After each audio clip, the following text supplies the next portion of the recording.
മത്തായി സുവിശേഷം 3-ാം അധ്യായം 16-17 വാക്യങ്ങൾ. യേശു സ്നാനമേറ്റ ഉടനെ വെള്ളത്തിൽ നിന്ന് കയറി. അപ്പോൾ സ്വർഗം തുറന്ന് ദൈവാത്മാവ് പ്രാവെന്ന പോലെ ഇറങ്ങി തൻ്റെ മേൽ വരുന്നത് അവൻ കണ്ടു. ഇവൻ എൻ്റെ പ്രിയപുത്രൻ, ഇവനിൽ ഞാൻ പ്രസാദിച്ചിരിക്കുന്നു എന്ന് സ്വർഗത്തിൽ നിന്ന് ഒരു ശബ്ദവും ഉണ്ടായി. ഈ കഴിഞ്ഞ ചൊവ്വാഴ്ച കോട്ടയം പാലായിൽ വെച്ച് വളരെ പ്രസിദ്ധനായ ഒരു വ്യക്തിയുടെ പ്രഭാഷണം കേൾക്കാൻ ഇടയായി. അദ്ദേഹത്തിൻ്റെ പേര് ഡോക്ടർ യതിരൻ കതിരവൻ എന്നാണ്.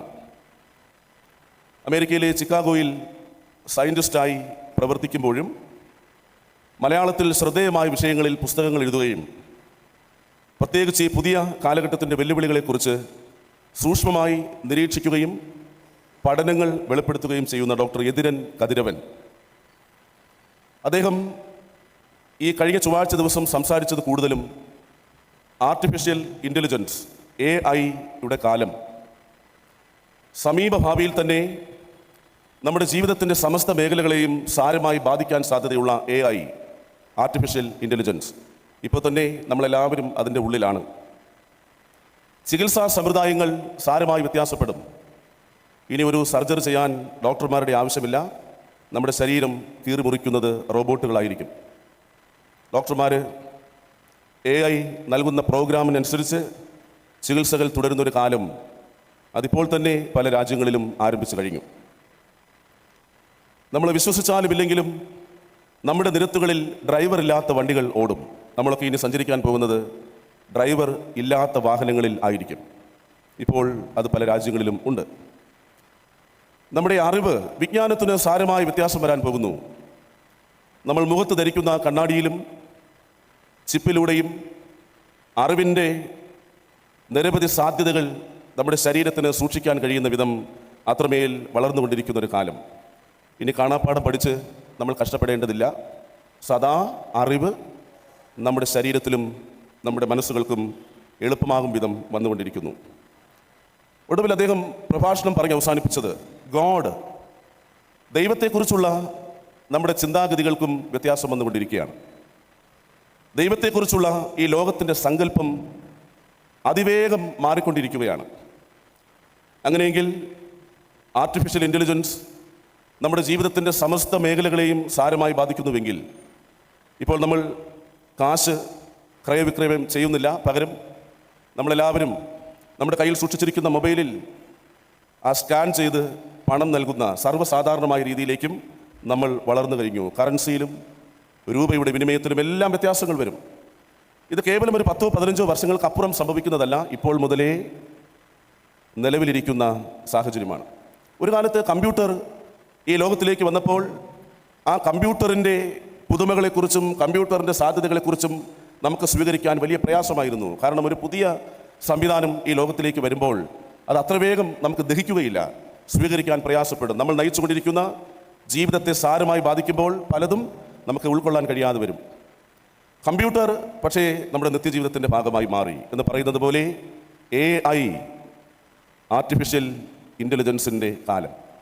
തമാശയ്ക്ക് പറയാറുണ്ട്, ഞാൻ നേരത്തെ ശുശ്രൂഷ ചെയ്തിരുന്ന പള്ളിയിൽ, അവിടെ ഈ മരണ വീടുകളിൽ സഭാ കമ്മിറ്റി അംഗങ്ങൾ ഉൾപ്പെടെ ആളുകൾ കൂട്ടമായി ചെന്നിരുന്ന് ദീർഘമായ മണിക്കൂറുകൾ പാടും, ആശ്വാസ ഗാനങ്ങൾ, പ്രത്യാശ ഗാനങ്ങൾ പാടും. പ്രായം ചെന്ന ഒരു ഡീക്കൻ അദ്ദേഹം ഒരിക്കൽ പറഞ്ഞു, അച്ചോ, ഇപ്പോൾ പഴയതുപോലെ പാടാനൊന്നും ആളുകളില്ല, അതുകൊണ്ട് അച്ഛനൊരു കാര്യം ചെയ്യണം, ഈ പ്രത്യാശ ഗാനങ്ങളും ആശ്വാസ ഗാനങ്ങളും എല്ലാം കൂടെ ഒരു CD-യിലാക്കി തന്നാൽ നമുക്കൊരു ചെറിയ ബോക്സ് കൊണ്ട് ഈ മരണ വീട്ടിൽ വെച്ച് അവിടെ നമുക്ക് ഈ പാട്ടുകൾ കേൾപ്പിക്കാം, അതൊരു വലിയ ആശ്വാസമാണ്. അതുകൊണ്ട് ആളുകൾ വന്നിരുന്ന് പാടുന്നൊന്നുമില്ല, CD ഇട്ടാൽ മതി. അപ്പോൾ രസകരമായി എനിക്ക് തോന്നിയത്, ഞാൻ അദ്ദേഹത്തോട് അത് ഷെയർ ചെയ്യുകയും ചെയ്തു. ഞാൻ പറഞ്ഞു, ഇനി കുറച്ച് കാലം കഴിയുമ്പോൾ ഏതെങ്കിലും വീട്ടിലൊരു മരണം സംഭവിച്ചാൽ പള്ളിയിൽ വന്ന് 20 രൂപയ്ക്ക് CD വാങ്ങും. ആ CD-യിൽ ആരാധനയും ആശീർവാദം ഉൾപ്പെടെ എല്ലാം ഉണ്ടായിരിക്കും. അച്ഛന്മാരുടെ പോലും ആവശ്യമില്ല, വിശ്വാസികളുടെ ആവശ്യമില്ല.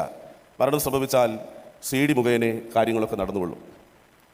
ഇത് രസകരമായി നമുക്ക് തോന്നാമെങ്കിലും അങ്ങനെ ഒരു കാലത്തിലേക്ക് നമ്മൾ നയിക്കപ്പെടുമ്പോൾ ഇന്ന് നമ്മുടെ ചിന്തയ്ക്കായി നൽകിയിരിക്കുന്നത് യേശുവിൻ്റെ സ്നാനമാണ്. നമ്മുടെ ജീവിതത്തിൻ്റെ ഗതി നിർണ്ണയിക്കേണ്ടത്, നമ്മൾ ആരാണെന്ന് ബോധ്യപ്പെടേണ്ടത്, നമ്മുടെ ദൗത്യവും നിയോഗവും എന്താണെന്ന് തിരിച്ചറിയേണ്ടതിന് നമുക്ക് മുൻപിൽ വച്ചിരിക്കുന്ന ചിന്താവിഷയം യേശുവിൻ്റെ സ്നാനമാണ്. യേശു സ്വീകരിച്ച സ്നാനം. അത് ചരിത്രത്തിൽ തന്നെ എത്രയോ ഗുരുക്കന്മാർ, എത്രയോ പ്രഗത്ഭരായ വ്യക്തിത്വങ്ങൾ, എത്രയോ പ്രമുഖർ ഈ ലോകത്ത് പല ആശയങ്ങളും അഭിപ്രായങ്ങളും തത്വസംഹിതകളുമൊക്കെ അവതരിപ്പിച്ചിട്ടുണ്ടെങ്കിലും യേശു പറഞ്ഞ ഓരോ കാര്യങ്ങളും പ്രവൃത്തി പദത്തിലൂടെയാണ് നമുക്ക് കാണിച്ചു തന്നത്. വെറുതെ പ്രസംഗിക്കുകയല്ല. യേശു വെറുതെ ഒരു കാര്യം പറയുകയല്ല, അത് മനുഷ്യരുടെ മുൻപിൽ പ്രാവർത്തികമാക്കി യേശു തന്നെയാണ് ഒരു മുഖ്യ സാക്ഷിയായി നിന്നുകൊണ്ട് ഈ കാര്യങ്ങൾ ലോകത്തോട് വെളിപ്പെടുത്തിയത്. അങ്ങനെയെങ്കിൽ ബാപ്റ്റിസം ഓഫ് ജീസസ്, യേശുവിൻ്റെ സ്നാനം, യേശു സ്വീകരിച്ച സ്നാനം നമ്മെ പഠിപ്പിക്കുന്നത് എന്താണ്? 3 പാഠങ്ങൾ ചുരുക്കമായി നമുക്ക് ചിന്തിക്കാം. 1, യേശുവിൻ്റെ സ്നാനത്തിൻ്റെ ഒന്നാമത്തെ പ്രത്യേകത, മേലാള ഭാവത്തിൽ നിന്ന് സാധാരണത്വത്തിലേക്ക്, മനുഷ്യരിലേക്ക് യേശു താഴ്ന്നിറങ്ങിയതിനെ സൂചിപ്പിക്കുന്നതാണ് യേശുവിൻ്റെ സ്നാനം. From superiority to commonship, humanity. Mathai സുവിശേഷം 3-ാം അധ്യായം 15-ാമത്തെ വാക്യം. യോഹന്നാൻ സ്നാപകൻ യേശുവിന് സ്നാനം കൊടുക്കുന്നതിനെ സംബന്ധിച്ച് ചില തടസ്സങ്ങളൊക്കെ ഉന്നയിക്കുമ്പോൾ യേശു പറയുന്നു, ഇപ്പോൾ സമ്മതിക്കാം, സകല നീതിയും നിവർത്തിക്കുന്നത് നമുക്ക് ഉചിതം, ഇപ്പോൾ സമ്മതിക്കാം എന്ന് പറഞ്ഞാൽ വാസ്തവത്തിൽ യേശുവിന് ഈ സ്നാനം ആവശ്യമില്ല. യേശുവിന് മാനസാന്തര സ്നാനത്തിൻ്റെ ആവശ്യമില്ല. കാരണം യേശു പാപം ചെയ്തിട്ടില്ല. യേശു ഒരു നീതിമാനാണ്. യേശു ഒരു വിശുദ്ധനാണ്. എല്ലാറ്റിലുമുപരി യേശു ദൈവപുത്രനാണ്. യേശുവിന് എന്തിനാണ് സ്നാനം? യേശു സ്നാനം സ്വീകരിക്കേണ്ട കാര്യമുണ്ടോ? പക്ഷേ യേശു സ്നാപകനിൽ നിന്ന് സ്നാനം സ്വീകരിച്ചു. കാരണം പാപികളോടും സാധാരണ മനുഷ്യരോടും കൂടെ ചേർന്ന് നിൽക്കാൻ, സാധാരണ ആളുകളോട് കൂടെ ചേരാൻ യേശു സ്നാനം സ്വീകരിച്ചു.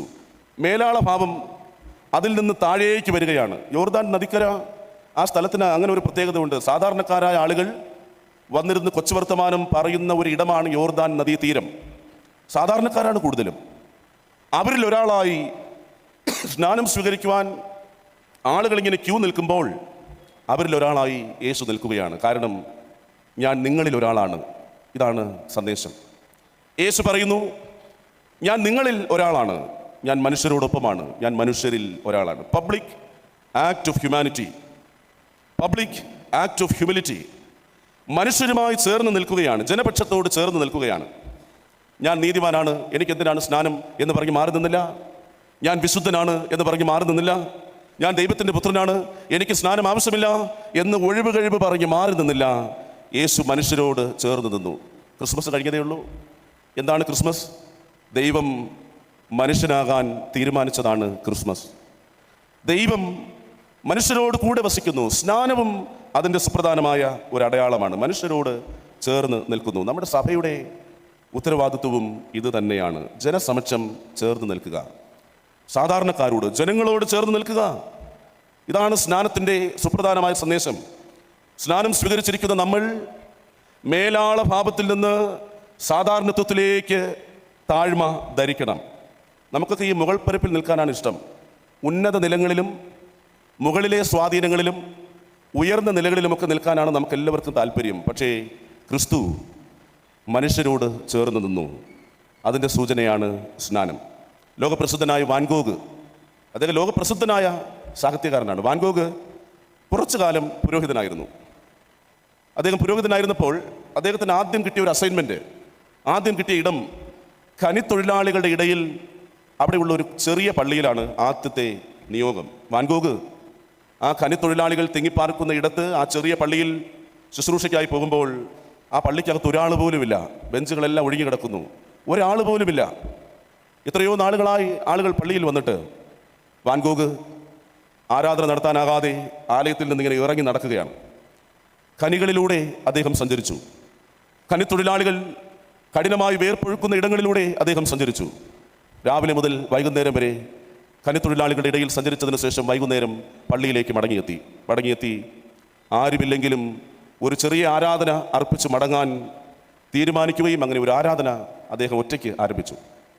ആരാധന തുടങ്ങി കുറച്ച് കഴിഞ്ഞപ്പോൾ ആ ചെറിയ പള്ളിയിലെ ജനാലയിൽ നിന്ന് ഒരാളിങ്ങനെ ഈ തല അകത്തേക്കിട്ട് നോക്കുമ്പോൾ ആ അച്ഛൻ മാത്രം ആരാധന നടത്തിക്കൊണ്ടിരിക്കുകയാണ്.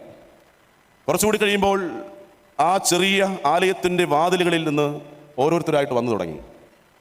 അദ്ദേഹം ആരാധന നടത്തി അവസാനിപ്പിക്കുമ്പോൾ ആ പള്ളി നിറച്ച ആള്, കലിത്തൊഴിലാളികൾ, സാധാരണക്കാർ നിറച്ച ആള്. അപ്പോൾ എന്ത് അത്ഭുതമാണ് സംഭവിച്ചത്, എന്താണ് ഇതിനിടയിൽ സംഭവിച്ചതെന്നൊരു വ്യക്തത വരുന്നില്ല. എന്തായാലും പള്ളി നിറച്ച ആള്. അദ്ദേഹം തൻ്റെ കുപ്പായം മാറ്റുന്നതിന് വേണ്ടി ആ പിന്മുറിയിലെ കണ്ണാടിയിലേക്ക് നോക്കുമ്പോൾ തൻ്റെ ആ കുപ്പായം മുഴുവനും ഖനിത്തൊഴിലാളികളുടെ ഇടയിൽ കൂടി സഞ്ചരിച്ച, ഖനിപ്രദേശത്തിലൂടെ സഞ്ചരിച്ചതിൻ്റെ മുഴുവൻ അഴുക്കും, മുഴുവൻ വേർപ്പിൻ്റെ അനുഭവങ്ങളും. ഇപ്പോൾ അദ്ദേഹം കണ്ണാടിയിലേക്ക് നോക്കുമ്പോൾ ശരീരം മുഴുവനും കരിപുരണ്ട് ഒരു ഖനിത്തൊഴിലാളിയെപ്പോലെ നിൽക്കുന്നു. ആരുമില്ലാതിരുന്ന ഒരു ദേവാലയം ആളുകളെ കൊണ്ട് നിറഞ്ഞതിൻ്റെ കാരണം ഞങ്ങളെപ്പോലെ ഇരിക്കുന്നൊരു പുരോഹിതൻ, ഞങ്ങളുടെ ശരീരത്തിലെ കരിയും വേർപ്പിൻ്റെ ഗന്ധവും പേറുന്നൊരു പുരോഹിതൻ, ആ പുരോഹിതനെ ആലയത്തിൽ ആരാധന നടത്തുമ്പോൾ ആളുകൾ ഓരോരുത്തരായി ആ പുരോഹിതനിലേക്ക് വന്നു ചേരുകയാണ്. മേലാള പാപത്തിൽ നിന്ന് സാധാരണത്വത്തിലേക്ക് താണിറങ്ങിയതിൻ്റെ സദ്വാർത്തയാണ് യേശു സ്വീകരിച്ച സ്നാനം. പൗലോസ് അപ്പോസ്തലൻ അത് വളരെ കൃത്യമായി രേഖപ്പെടുത്തി. ഫിലിപ്പിയർക്ക് എഴുതിയ ലേഖനം 2-ാം അധ്യായം 6, 7, 8 വാക്യങ്ങൾ. അവൻ ദൈവരൂപത്തിലിരിക്കെ ദൈവത്തോടുള്ള സമത്വം മുറുകെ പിടിച്ചുകൊള്ളണമെന്ന് വിചാരിക്കാതെ ദാസരൂപമെടുത്ത് മനുഷ്യ സദൃശ്യത്തിലായി തന്നെത്താൻ ഒഴിച്ച് വേഷത്തിൽ മനുഷ്യനായി വിളങ്ങി തന്നെത്താൻ താഴ്ത്തി മരണത്തോളം, ക്രൂശിലെ മരണത്തോളം അനുസരണമുള്ളവനായി തീർന്നു. നമ്മുടെ ഉന്നത ഭാവങ്ങൾക്കൊരു രൂപാന്തരം ആവശ്യമാണ്. സ്നാനം സ്വീകരിച്ചവർ വെടിയേണ്ട ഒരു ഭാവമാണ് മേലാള ഭാവം. ക്രിസ്തുവാണ് മാതൃക. 2, യേശുവിൻ്റെ സ്നാനം നമുക്ക് നൽകുന്ന രണ്ടാമത്തെ സന്ദേശം ഒരു സാധാരണ അനുഭവത്തിൽ നിന്നൊരു പദവിയിലേക്ക്, ഒരു പൗരത്വത്തിലേക്ക് ഈ സ്നാനത്തിലൂടെ വളരുകയാണ്. From commonship to citizenship. അതുകൊണ്ടാണ് ഇവിടെ എഴുതിയിരിക്കുന്നത് സ്വർഗം തുറന്നു.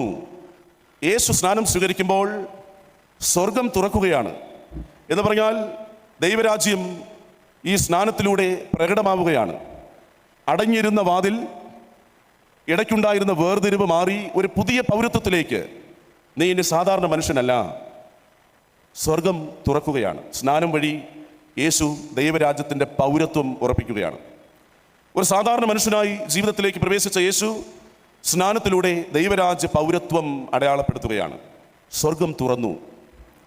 സാധാരണമായതിനെ പൗരത്വത്തിലേക്ക് ബന്ധിപ്പിക്കുന്ന പാലമാണ് സ്നാനം. സ്നാനം സ്വീകരിക്കുന്നതുവരെ നമ്മൾ സാധാരണക്കാരായിരുന്നു.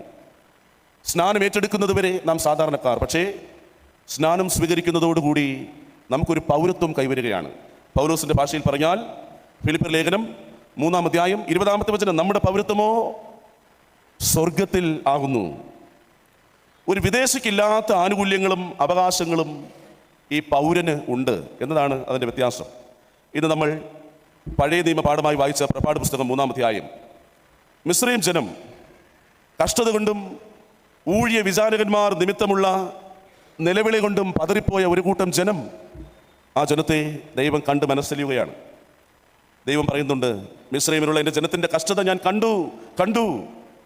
ഊഴിയ വിചാരകന്മാർ നിമിത്തമുള്ള അവരുടെ നിലവിളിയും കേട്ടു. ഞാൻ അവരുടെ സങ്കടങ്ങൾ അറിയുന്നു. നമ്മൾ ഈ പഴയ നിയമ ചരിത്രം ശ്രദ്ധിച്ച് വായിച്ചാൽ മിസ്രയീമിലെ അടിമകളായിരുന്ന സാധാരണ ജനം ഇസ്രായേൽ മക്കൾ എന്ന പൗരത്വത്തിലേക്ക് വളരുകയാണ്. അതാണ് ദൈവത്തിൻ്റെ പ്രവൃത്തി. ഒരു സാധാരണത്വത്തിൽ നിസ്സംഗമായി നിൽക്കാൻ നമുക്ക് അവകാശമില്ല. ദൈവം നമുക്ക് നൽകുന്ന പൗരത്വം സ്നാനത്തിലൂടെ സ്ഥിരീകരിക്കുകയാണ് യേശു സ്വീകരിച്ച സ്നാനം വഴി. From commonship to citizenship. 3, മൂന്നാമത് ഈ സ്നാനത്തിൻ്റെ മറ്റൊരു പ്രത്യേകത, ഒരു പാരമ്പര്യ ബോധം നിലനിന്നിരുന്നു. ആ പാരമ്പര്യത്തിൽ നിന്ന് പുത്രത്വത്തിലേക്ക്, ഫ്രം ട്രഡീഷൻ ടു സൺഷിപ്പ്.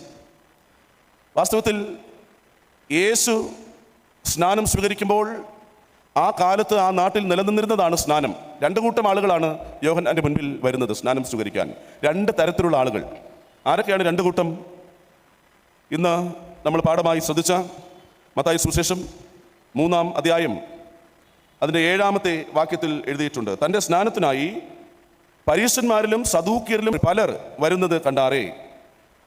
ഒരു കൂട്ടം ആളുകൾ എന്ന് പറഞ്ഞാൽ പരീശന്മാരും സദൂക്യരും അടങ്ങുന്നൊരു സംഘം. ആ സംഘത്തിൻ്റെ പ്രത്യേകത എന്താണ്?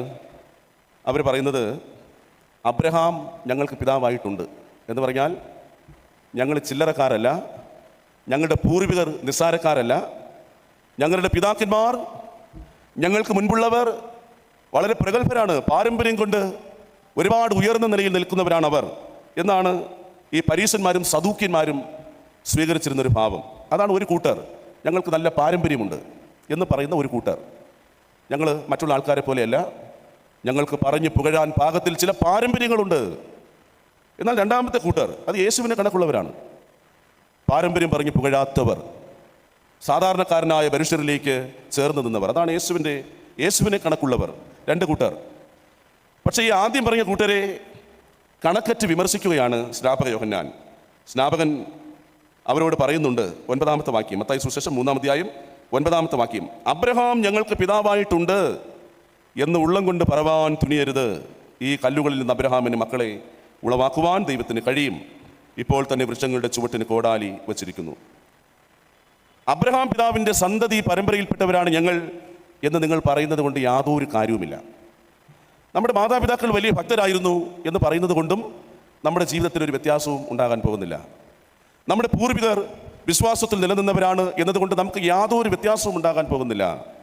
യേശു സ്വീകരിച്ച സ്നാനം ഫ്രം ട്രഡീഷൻ ടു സൺഷിപ്പ്, പാരമ്പര്യത്തിൽ നിന്ന് പുത്രത്വം എന്ന പദവിയിലേക്ക് യേശുവിൻ്റെ സ്നാനം നമ്മെ വഴി നടത്തുകയാണ്.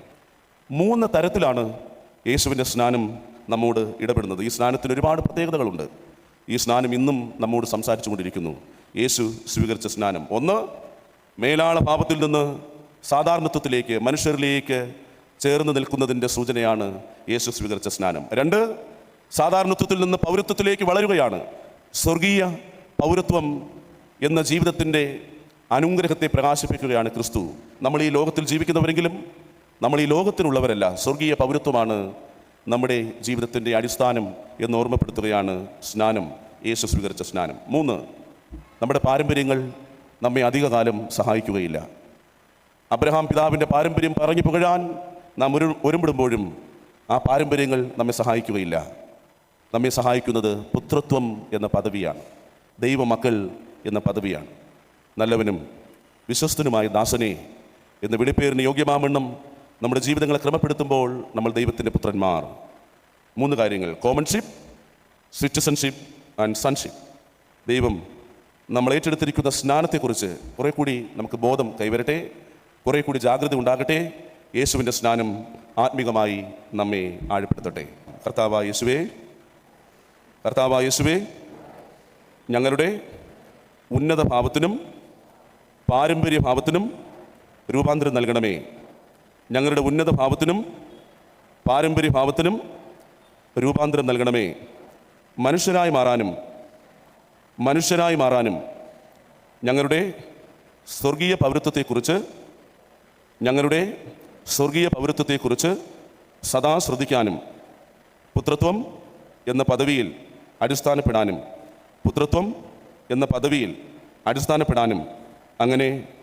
അങ്ങനെ യേശു സ്വീകരിച്ച സ്നാനം ഞങ്ങളുടെ ആത്മീയ ജീവിതത്തിന് അനുദിനം പ്രചോദനമാവട്ടെ. യേശു സ്വീകരിച്ച സ്നാനം ഞങ്ങളുടെ ആത്മീയ ജീവിതത്തിന് അനുദിനം പ്രചോദനമാവട്ടെ. ആമീൻ.